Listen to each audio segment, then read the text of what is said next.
Hello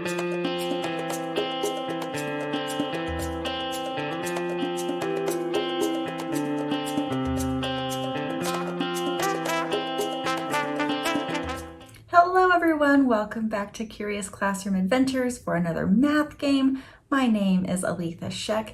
As we explore further into multiplication and learning our multiplication facts, one of the things that can come in handy is the distributive property. So we're going to play a game to introduce the distributive property called heads or tails. Here we go.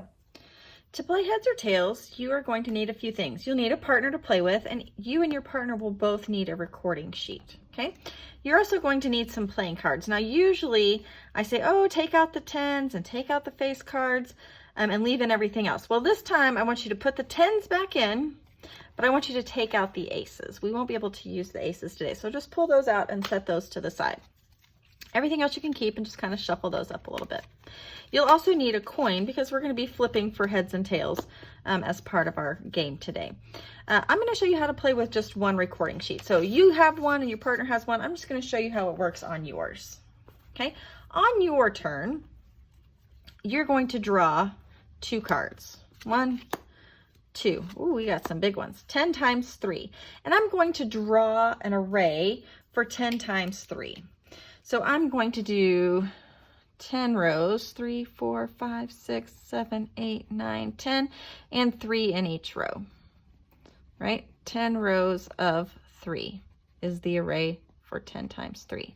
Now we're practicing the distributive property. So what we're going to do is we're going to find a way to break it apart. Now I'm going to break it just in half, right? So right there. So now I've got 2 arrays. Okay, I have 5 rows of 3 plus 5 rows of 3. And then I'm going to find the product of each of these. 5 times 3 is 15.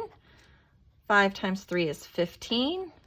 And then I'm going to add those together to find the total. This is 15 and this is 15. So all together it is 30. So 10 times 3 equals 30. Okay, then your partner is going to flip the coin for you. Okay, so I finish, my partner says, okay, here comes your flip. The top is going to be my heads array. The bottom is going to be my tails array. So let me flip. We got a tails, right? We got the tails array. So we are going to get 15 points. That's the heads and tails are how we determine our points. Okay, and we'll keep a running total of our points. Okay, so then my partner will get a turn and we'll flip the coin for our partner. And then it's going to be our turn again. So let's do it again one more time just to see how it works out this time. 6 times 8. Okay, so I'm going to do, since I have more space going this way, I'm going to do 8 times 6.